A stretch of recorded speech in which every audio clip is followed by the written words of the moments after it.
A few years back, I got a text in the middle of the night. I was a high school senior, and my parents had pretty much given up on keeping me in check. As long as no one was getting hurt, they could focus all their attention on my 3 younger sisters. So there was little to keep me from sneaking out to see what the fuss was about. I met my friends down by the path leading to Frog Lake. There were 6 of us, led by Brandon and his devotee, Wiki. They were all gathered in a little loop along the path, and it wasn't until I stepped up that I could see why. There was a dead body on the ground, a middle-aged man. He'd been dead for a few hours, and judging from the tone of the others, they just found him like this. This unfortunate man had been reduced to a novelty. The others had already rifted through his pockets, and they had all agreed not to call the police. Instead, they were gonna let someone discover him on their morning walk. But while the others were chatting about and getting grossed out, Brandon was making plans. They'd already taken all loose cash from the deceased man's wallet, but that wasn't quite enough. They were talking about putting lipsticks on or giving him a weird haircut, but Brandon wasn't having it. He'd discovered them, and he wanted something special. "Wiki, give me your pencil," he finally said. "This'll be good." She handed it over. Brandon carefully punctured the man's throat in 2 spots, using the pencil. I was surprised to see so much blood run out, even though the man was already dead. "What are you doing?" protested Wiki. "Give me my pen." The others just looked at the corpse, stunned. It looked like there'd been some kind of vampire attack, with 2 puncture wounds right on the artery, grinned Brandon. There was an article about it the next day. Some old lady had found the dead man and noticed the wounds. She'd called the police. The cause of death was determined as some kind of aneurysm. But that's not what had people talking. The vampire bite was far more interesting. Brandon was so damn proud of himself. There was even a short national news segment about it. You remember this story about the Minnesota bloodsucker? Yeah, that was us. No vampire business, just shitty kids being shitty. Although the whole thing was debunked the moment you actually read the story, the headline was enough to bring national attention. But that's just where this story starts. Not a lot of people had heard of what happened next. Days later, I was meeting Vicky and her friends at a nearby gas station. Vicky had a car, and we were going out for Chinese food. There was this guy coming down the road, sprinting. He had this ragged clothes and looked just dreadful. Unkempt beard, bald hair, sunken eyes. He just ran right past us, like the devil was chasing him. He didn't even look at us. He just kept going, with floppy shoes hanging on, seemingly by willpower alone. All across town, similar people showed up, from second-hand accounts. I've counted at least 6 different people, all of them panicked and barely coherent. One ran into the local police station, another into the school cafeteria. Some were arrested, others dismissed, but they all said they were looking for the same thing, the Minnesota bloodsucker. The first time I talked to one of these people, I was standing in line at an ATM. At first, I thought they were homeless. They looked the part, but when he came up to me, I could tell there was something strange about him. He had these tiny, tiny pupils. His eyes were almost completely white. He was shivering, and he had trouble keeping his balance. He was going through everyone in line, asking us one by one, "Do you know the bloodsucker?" When it was my turn, I didn't know how to answer. Instead, I just shrugged it off. "You know it's fake, right?" He had an aneurysm. "No," he responded. "No, it's real. It's here. We gotta find it." He had this absolutely desperate look about him, like his life depended on it. He was on the verge of breaking into tears, keeping it all together by a thread. To me, it had all been a big inconvenience, a lie taking a form of its own. But to this man, the bloodsucker was the realest thing in the world. Brandon and the others weren't paying much attention to it. To them, desecrating a corpse had just been another day. They did this kind of thing all the time. Hell, even Vicky was practically a vampire already. She was up all night with Brandon most days, missing class and partying like 4 times a week. From what I heard, she was taking some pretty nasty stuff, pills. But people around town were getting a bit paranoid. They might have been able to convince themselves that this was all a hoax based on the articles, but with these people showing up, it was kicking off all kinds of rumors. People were putting their ear to the ground, paying attention, soaking up the rumors. And where there's rumors, there are angry and worried people calling the police. They started a neighborhood watch, and the police were pursued to take action. Brandon had a house party broken up because of an anonymous tip that he knew the bloodsucker. Not that strange, considering Brandon was the bloodsucker, in a sense. One Friday night, Brandon was calling us to his place for a house party. Considering how the last one went, I wasn't interested. Besides, it was almost midnight, and I had cuddled up in my bed. I just ignored it. The next day, I went over to his place. We usually went out together for lunch on Saturday, and he'd been unusually quiet. I got there around noon. Vicky's car was in the driveway. Brandon's parents had gotten him his own place about a year back. So, there was no one around to check on him. Even so, I got a bad feeling. Vicky didn't like spending the night outside our place. When I stepped inside, I could tell something had gone down. There was a couch overturned, and there was this strange iron-like smell in the air. A glass table and dry flowers from a broken vase lay across the floor. A couple of blue sunflowers Vicky had gotten Brandon when he moved in. It looked like there'd been an insane fight. There was even some blood dripping off a spatter in the ceiling. How the hell did it get there? At first, I didn't know what to do. I just stood there, calling out for Brandon, or whoever might hear me. I got no response. There were no bodies, just an unlocked door, and an absolute mess. I called the police right away. They took over, and I got to hear that several people had been reported missing. This was the first lead they had. There had been at least 6 people there, 3 of which had been reported missing. They'd probably sneak out in the middle of the night, and their parents had noticed their empty beds in the morning. I couldn't shake the feeling that there was more to it. This had to do with the bloodsucker. But was it retaliation or something else? Having unknowingly dodged a bullet, I started getting paranoid. This did little to slow the rumors. Now, there were even more people talking about the bloodsucker, and things were getting out of hand. Although this was mostly reported locally, there were interviews, articles, and missing people posters handed out all across town. Putting up a poster for Vicky and Brandon was one of the most surreal experiences of my life. It was like their pictures were staring at me through paper, asking me where the hell I'd been that night. People were asking me questions. My parents, the police, social services. A lot of people had the impression that I knew something. And sure, I knew all about Brandon's prank on that dead body, but I wasn't telling, not outright. Then again, I didn't see the relevance. It was just a stupid rumor, so I just shut up about it. I got through countless innocuous talks.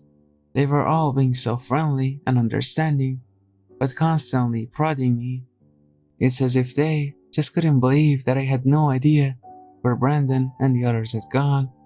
We just want to talk. They all lied. To see how you're holding up.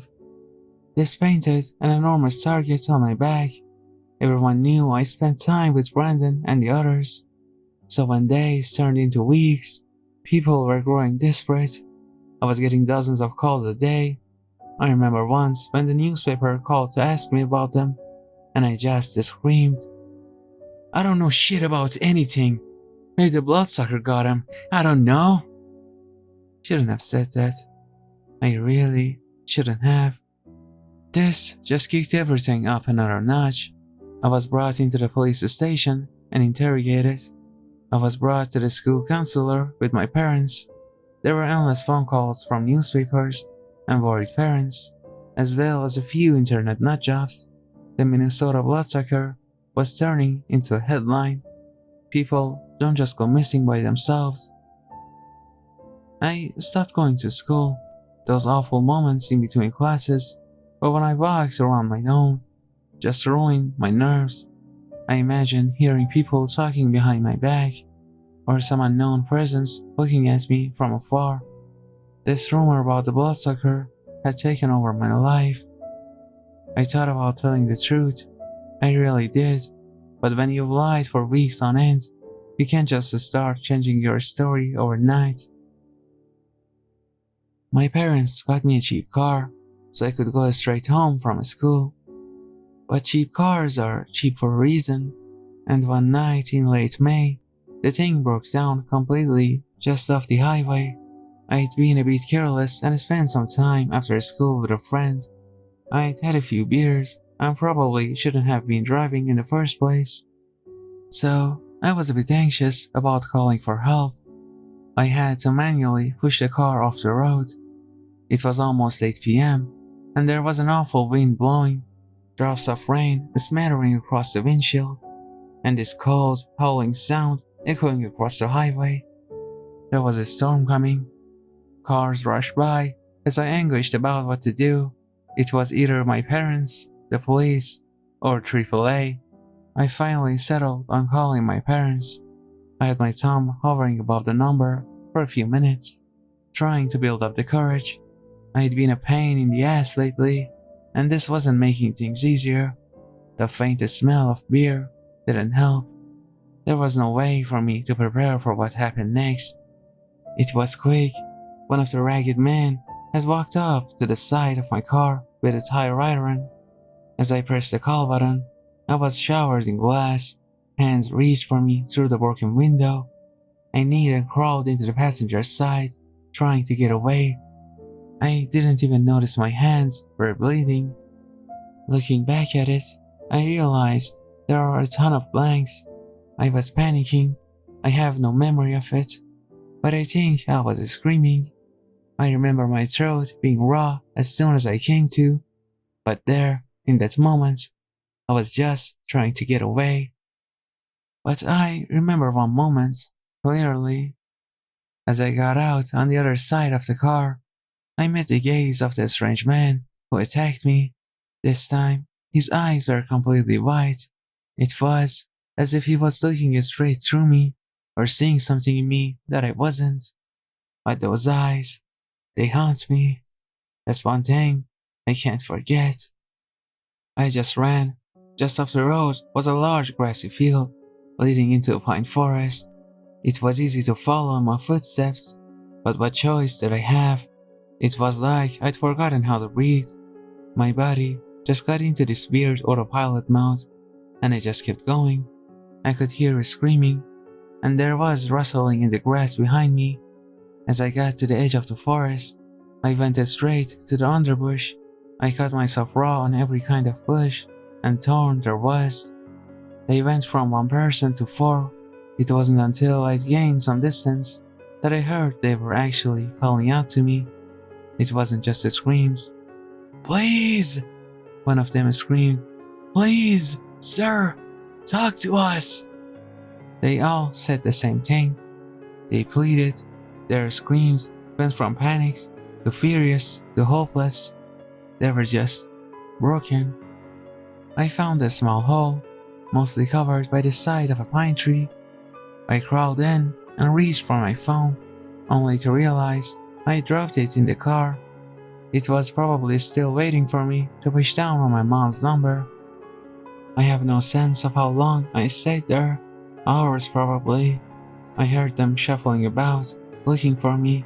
One of them got dangerously close, brushing by the tree I was hiding next to. As they passed me, I heard one of them muttering to themselves, "Gotta find them. Not too late. Gotta find them." I caught a glimpse of those white eyes through the roots and branches. I just closed my eyes, held my breath, and waited for it to be over. One way or another, at some point, the sky had gone dark, the wind had picked up, but the rain was still just trickling down. I couldn't hear any screams, and it had been at least an hour since I saw one of them shuffling about. I got up, only to realize I didn't have the slightest idea where I was. Everything looks different in the dark. I noticed the space between trees growing larger. I might not be going the right way, but I was getting out of the forest at least. As I reached the small glade, I stumbled over something. I couldn't see what it was in the dark. Taking a moment to stop and listen, I noticed I'd stumbled over not just something, but someone. Someone gasping for air and coughing up blood. Hell no. The clouds parted, casting a slim ray of moonlight. In a short moment, I could see blood and a pair of white eyes looking up at me. It was the strange man who had attacked me. This time, he wasn't looking at me. He was looking at something behind me. I turned around. I could see their black silhouettes against the sky, 6 headless bodies floating in midair. I recognized their clothes, arms and legs swaying back and forth in the wind. And there, standing in the middle of the glade, was a man. The memory comes to me as a fever dream. This Armani-flavored businessman is standing in the middle of nowhere, arms resting at his side, back straight in a stiff pose, well-kempt black hair. He had some sort of Mediterranean features, but it was hard to tell. But I couldn't peel my eyes off the floating bodies, held aloft by invisible strings, gently rocked by the wind. The man stepped up to me. I could barely breathe. It was as if my body forgot how to run. There was just something about his eyes that just made me freeze and wait for him to speak. He gently shook my hand with an ice-cold grip. It hurt my veins just to be near him. "You brought a lot of attention to me," he said. His voice dripped with threat, but had the kind of low voice that was just on the edge of turning into a growl. Like hot chocolate, but so hot it will burn your tongue. "I don't appreciate this level of scrutiny," he continued. "It ends now." I know. I'm sorry. "Some woodsmen are seeking me," he said, eyeing the dying man I tripped over. "You and your acquaintances brought them here. It wasn't our choice," I stammered. They just. He lost control, a monster seeping through the cracks. His skin turned white and cracked, like a snake shedding its marvelous skin. His mouth unhinged, like revealing 3 full rows of razor-sharp teeth, with 2 prominent fangs. In a moment, it was as if he grew by several feet. I wasn't looking straight at him anymore. I was looking up at him. "I am indifferent to your excuses." His fingers were so long, they almost wrapped around my neck twice. He could have popped my head like a grape. Instead, he slowly squeezed my neck and lifted me up. I could feel my pulse pounding against his fingers. "You will tell them it was you. You will tell them there's nothing in the dark. You will lie." I tried to nod, but I couldn't. I was standing on the top of my toes, trying not to break my neck. "You will lie." I was thrown to the ground. I tried forcing air into my lungs through the tears. that had welled up in my eyes. I saw the vague shape of the monstrous man picking up the bleeding person I had stumbled over earlier. Maybe he'd been saved as a snack. The last thing I remember before running blindly into the woods was the sound of a cracking neck and blood pouring out of a shivering body like a juice box. Blood reflecting off of pale skin, bright drops dripping into open, unblinking black eyes. 6 headless victims, held hostage by some unseen force, saw me turn my back on them, and I ran like a bat out of hell. The next morning, I lied. I told everyone about the prank. I told them it was all this stupid thing that got out of hand, and I told them I had no idea what was going on. I lied about Brandon and the others, saying I didn't know what had happened. I lied about my car, saying I'd walked home and that someone must have broken into it while I was gone. I lied about everything, and I still couldn't sleep at night. If there was even the slight chance that I'd missed something or uttered that thing in any way, I'd be dead. I was sure of it. Now, a few years down the line, I feel like it is time to speak up. An anonymous post online is as far as I'm willing to take this, but it's a start. I have left that town behind, the whole estate, and every now and then I get an email or a strange friend request, someone asking uncomfortable questions, and to this day, I lie. It weighs on me, but I'm just a person. I'm not cut out to face that thing. Not again.